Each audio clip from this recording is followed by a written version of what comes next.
Next পর্ব কি বাবুল সুপ্রিয়র জীবনে? দেখো, বাবুল সুপ্রিয়র পোস্টে এই দুবার এডিট হওয়ার যে প্রসঙ্গ উঠে আসছে এটা কিন্তু অত্যন্ত তাৎপর্যপূর্ণ এবং ইঙ্গিতপূর্ণ। রাজনৈতিক বিশ্লেষকরা অন্তত তেমনটাই মনে করছেন, কারণ তুমি জানো যে বাবুল সুপ্রিয় আজকে একটি দীর্ঘ ফেসবুক পোস্ট করে তিনি জানিয়েছেন যে তিনি সক্রিয় রাজনীতি থেকে পুরোপুরি সরে যেতে চান এবং সক্রিয় রাজনীতি থেকে সরে যেতে চাইছেন। এটাই আক্ষরিক অর্থে সত্যি। আসলে তিনি বিজেপি ছেড়ে অন্য কোনো দলে যেতে চাইছেন না, এটা প্রথমে তিনি পোস্টে লিখেছিলেন। খুব ধন্যবাদ ঈশান।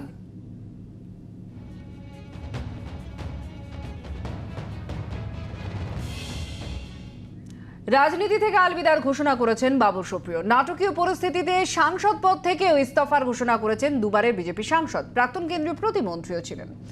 বাবুলের পোস্ট আর রি-এডিট পোস্ট কি বঙ্গ বিজেপিতে কেবলই ব্যতিক্রমী ঘটনা, নাকি এই ঘটনায় ফের একবার ভোট পরবর্তী দলীয় অস্থিরতা প্রকাশ্যে চলে এলো? বিজেপিতে বাবুল সুপ্রিয়র অধ্যায়ের ইতি। বাবুলের ফেসবুক পোস্ট আপাতত সেই ইঙ্গিতই দিচ্ছে। তবে রাজনৈতিক বিশেষজ্ঞরা এই ঘটনাকে ব্যতিক্রমী হিসেবে দেখতে নারাজ। তাদের মতে 6 নম্বর মুরলীধর সেন লেনের এই মুহূর্তের অবস্থাটা গেরুয়া শিবিরের অস্থিরতার ছবিটাকেই সামনে তুলে ধরছে।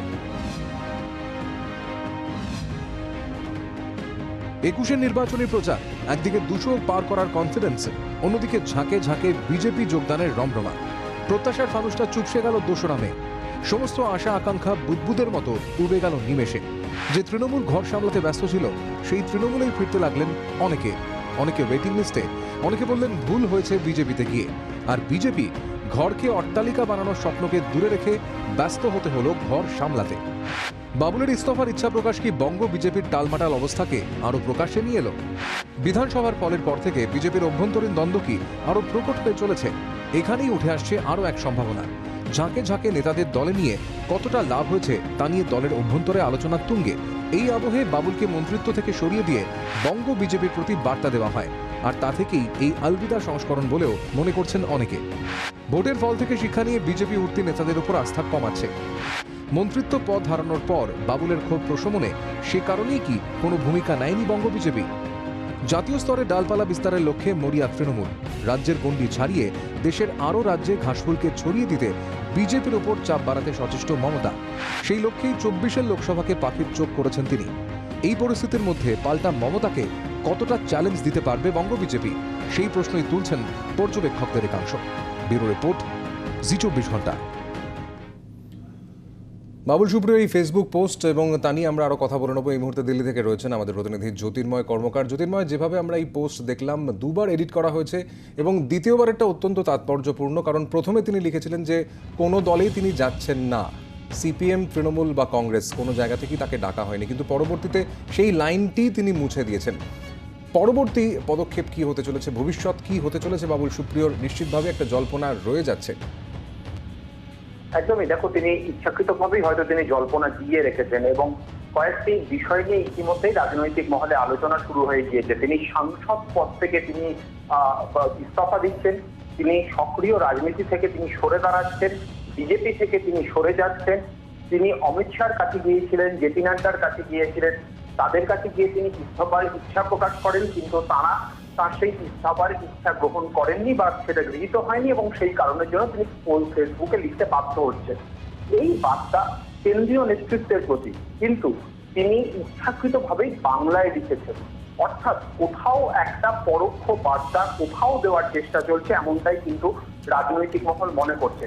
প্রথমত যে বিষয়টি, তার দল ছাড়ার নেপথ্যে কেন্দ্রীয় নেতৃত্ব তাকে গুরুত্ব দেয়নি, তাকে মন্ত্রীপদ থেকে সরিয়ে দেওয়া হয়েছে, কিন্তু তার পাশাপাশি তিনি তার যে লেখা তার একটা বড় অংশে তিনি রাজ্য নেতৃত্বের সঙ্গে সংঘাতের বিষয়টিকে সরাসরিভাবে উল্লেখ করেছেন এবং সেক্ষেত্রে দাঁড়িয়ে কেন্দ্রীয় নেতৃত্বের সমর্থন তিনি পাশে পাননি এবং সেই কারণের জন্যই তিনি যে সিদ্ধান্ত নিতে বাধ্য হয়েছেন সে কথা তিনি বারবার ধরে তিনি সেখানে লিখেছেন এবং সেই কারণের জন্য বাংলায় লেখা। এবং যেটা সব থেকে বেশি তাৎপর্যপূর্ণ, প্রথমে তিনি লিখেছিলেন যে কোনো দল থেকে তার কাছে কোনো অফার আসেনি, তিনি অন্য কোনো দলে যাচ্ছেন না, তার একটাই দল, সেটা বিজেপি বাংলা। কিন্তু কিছুক্ষণ পর, প্রায় ঘন্টা দুয়েক পরে সেই পার্টটা তাৎপর্যপূর্ণভাবে তিনি ডিলিট করে দেন। অর্থাৎ পরবর্তীকালে কি বাবুল সুপ্রিয় অন্য কোনো দলে যোগ দেওয়ার রাস্তা খুলে রাখলেন, নাকি এই 2 ঘন্টা যে 2 ঘন্টা এই কথাটা লেখা ছিল যে তিনি কোনো দলে যাচ্ছেন না, তার মধ্যে গোপনে কোনো পলিটিক্যাল ডেভেলপমেন্ট হয়েছে? এই প্রশ্নটাই এখন আগামী কয়েকদিন সব থেকে বেশি চর্চিত বিষয় হয়ে থাকবে এবং সব থেকে বড় জল্পনা হয়ে থাকবে। ধন্যবাদ জ্যোতির্ময়।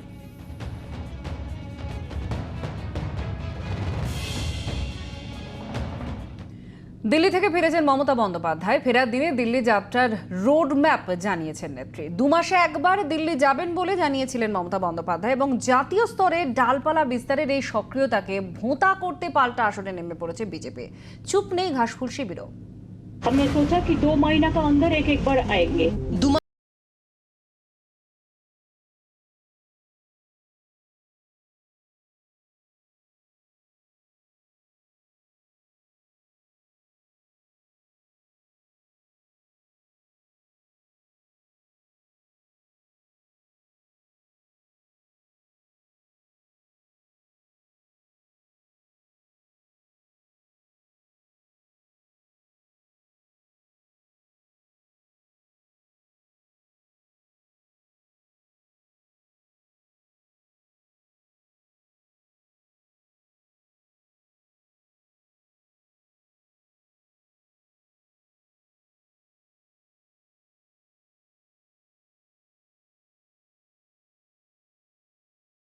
সবাই জেনে গেছেন ওনার সঙ্গে গেলে সর্বনাশ হবে।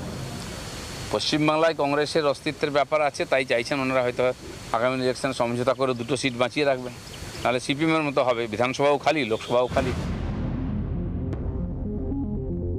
অবশ্যই যাওয়া উচিত, মন্ত্রী করে নিন না, আরও সুবিধা হবে। কলকাতায় আর কিছু হচ্ছে না, দিল্লি গিয়ে এখন হয় মন্ত্রীদের হাতে পায়ে ধরতে হবে ফান্ডের জন্য। আর পার্টিকে নাকি সর্বভারতীয় পার্টি করবেন, সেজন্য একজন নেতার কাছ থেকে একটা এমএলএ এমপির সিট চাইছেন বিভিন্ন রাজ্য থেকে, কিন্তু তারা তাদের রাজ্য সামলাতে পারছে না, মমতা ব্যানার্জিকে কি সাহায্য করবে? পাল্টা কটাক্ষ করেছেন কুণাল ঘোষ। মান্থলি করে ঘুরছিলেন দিলীপ বাবুর জেঠুরা। দিল্লি থেকে ভোটের আগে নরেন্দ্র মোদী থেকে অমিত শাহ থেকে ওনাদের ওই পরিবারের গোষ্ঠীর যত লোক আছে তারা মান্থলি করে এসেছিলেন, তার নিট রেজাল্টটা দিলীপ ঘোষ দেখতে পেয়েছেন। আর মমতা বন্দ্যোপাধ্যায় 7 বারের সাংসদ, 4 বারের কেন্দ্রীয় মন্ত্রী, 2 বারের রেলমন্ত্রী, 3 বারের মুখ্যমন্ত্রী। তিনি প্রত্যেকবার সংসদ চলাকালীন দিল্লি যান। এগুলো বড় বড় ব্যাপার, এগুলো দিলীপদা বুঝবেন না। লোকসভা দেরি আছে ঠিকই, কিন্তু এখন থেকেই ময়দান প্রস্তুত করতে মরিয়া নেত্রী। জাতীয় প্রেক্ষিতটা মসৃণ নয়, অতীত অভিজ্ঞতা থেকেই সচেতন রয়েছে তৃণমূল কংগ্রেস, আর সেই প্রস্তুতিতেই ব্যাঘাত ঘটাতে সচেষ্ট গেরুয়া ব্রিগেড। ব্যুরো রিপোর্ট, জি 24 ঘন্টা।